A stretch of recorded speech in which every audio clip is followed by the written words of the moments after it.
But going back a step, you came straight to Australia from the Mr Olympia.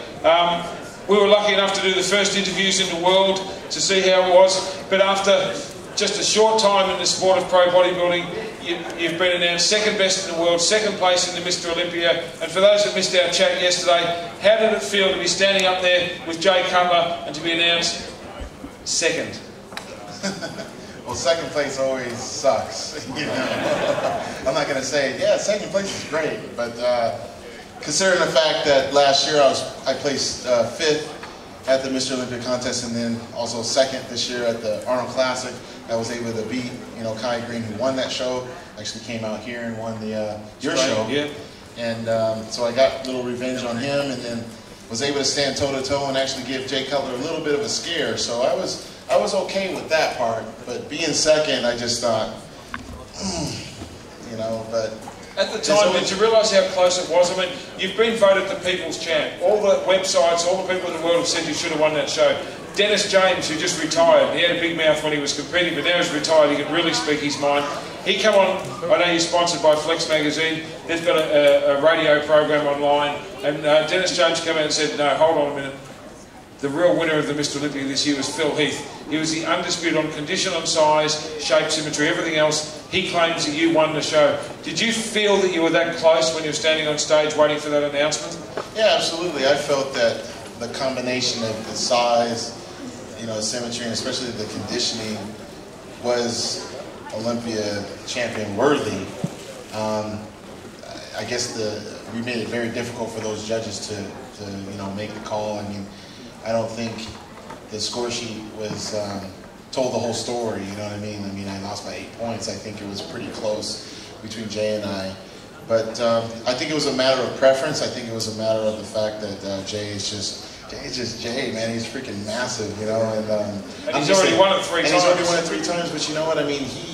He's an incredible, astounding bodybuilder. I mean, he's a legend already. And it was a true blessing to be a part of that experience, because he and I had both talked about that moment of being on stage together, and I was able to do it, so it was good.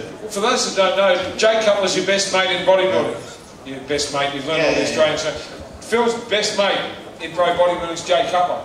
So how cool was it not only to be standing knowing that you're in the top 2 in the world, but to be standing with your best friend, your mentor in pro bodybuilding, Jay Cutler. When you were standing there waiting for the announcement, obviously they talk a whole lot of hoo-ha and thank everyone that's ever been born and all the rest of it, and they're playing slides and clips, and you and Jay in the second minute waiting.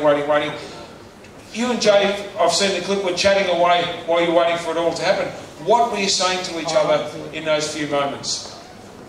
We basically just walked through our entire relationship. When we had first met, April 4th, 2003, when I did my first bodybuilding contest. He was actually the guest poser, and and you were like one of these guys backstage? Yeah, just like one of these guys, taking a picture, wanting to stick their chest out on the pro, and I did the same thing to Jay, and 2 years later I ended up guest posing with him at the same contest.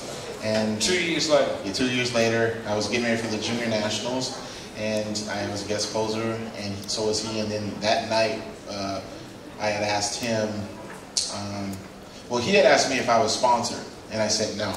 And I was really shocked, because I'm thinking, gosh, this is Jay Cutler asking some amateur, if he's sponsored. I was just happy to get a free gym membership, and some supplements. So, he's told me, he said, Phil, you're going to win the Mr. USA this year. He's like, I've seen them all. And he's like, and I'm thinking, well, I'm doing the Junior Nationals. Let's not get ahead of ourselves, Jay. He says, no, you're going to win, you're going to win. So later that evening, we had dinner together. I was able to really get to know Jay on a personal level, different than most other fans may do. I think primarily because he and I, we share the same outside interests. So, with family and cars and clothes and all that stuff, we just have the same hobbies and all that. And we really started that friendship back then.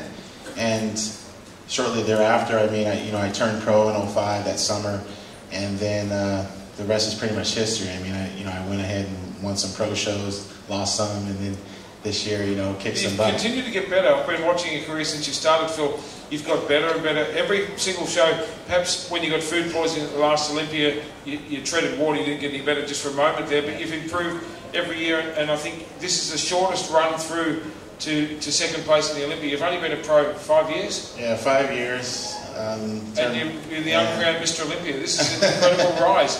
Now, you and I, we've been on the road for the last 3 weeks. We've got to talk a lot of bodybuilding, and Phil's like the rest of it. He's actually still a bodybuilding fan. And it's kind of nice that you've stayed so down to earth and so grounded. But I think it's happened so fast you haven't had time to get sick of the fans. You love meeting them. I've seen you out there at every expo and every show we've done when you're out there signing your merchandise. You're still blown away by this queues of people coming to get a Phil Heath photo and have a shot with you. Is that because it's happened so fast? I think so. I mean, I'm no different than any of these guys that paid the money to come watch the show. I still go to shows locally where I live in Colorado, and when I do guest appearances in the States, I like to go watch. You know, I'm a fan of the sport. It doesn't mean just because I'm second in the world that I can't appreciate bodybuilding. And you know, I've never lost that, and I think some other professional bodybuilders have kind of lost that fan inside them that got them started, and I think that's where you see them not be so nice or, you know, appreciative. I haven't been to the world of the guys up in Darwin. I know you hung out side stage with Phil, gave out all the awards, watched the whole show, clapped when you saw a good routine, went backstage and had a photo with all the amateur competitors. It means the world to Phil, so don't change. But we've been talking a lot about bodybuilding. We're both massive Ronnie Coleman fans. Oh yeah.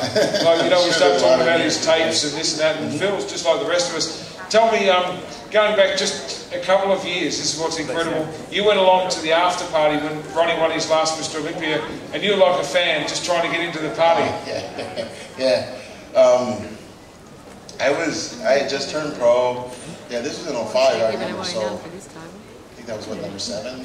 So, I went to the show. I thought, holy smokes, he won this show hands down. He just destroyed everybody, and then, as usual. And then I thought, okay, where's the party going to be at? So I'm asking around, and they're like, you're Mr. USA, you should know.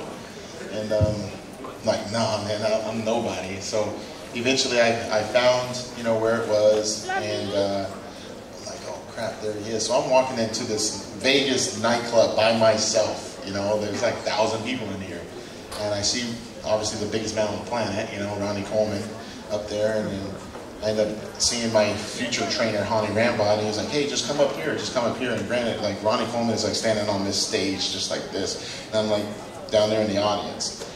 So I was like, well, how am I going to get up there? There's no steps or anything like that. So Ronnie basically grabs me with one hand and just picks me up. Now, mind you, I'm probably like 225, 230 pounds, so that's what, like, what's that, like 108, 110? 110 kilos. Yeah, so I mean, he just basically picked me up, like basically one hand, with one hand, and then like grabbed the other hand and just lifted me up. I thought, holy shit, like this guy, good thing he's like inviting me up here. I'd hate to see him kick me out of the party, you know what I mean? Lucky you say like, yeah buddy, do 10 reps with him. You might have made me a little taller, huh? So yeah, I mean, he invited me to his party, and then, you know, I was able to I was like a kid in a candy store. I mean, I was like any other fan that I just stared at him like he was a fish in a fish bowl, and was just watching everything he did. And then I remember we left the party, we went to McDonald's, and that was pretty cool, because I actually liked McDonald's at the time a lot, you know? So I ordered exactly what Ronnie did, and he ordered 2 double quarter pounders with cheese and a fry and a Coke. And I'm like, man, that's a lot of food, man. I don't know if I can do that, so I'm going to try. I'm going to just do 1. And then I remember watching him eat, and then every bite, like, and anyone that's seen Ronnie Coleman, I mean, knows that he has like massive arms, right? So he's like got like that vein that like, it's like a rope that goes down. God knows. Exactly. It was like getting bigger and bigger and bigger each bite, and I'm just like, what the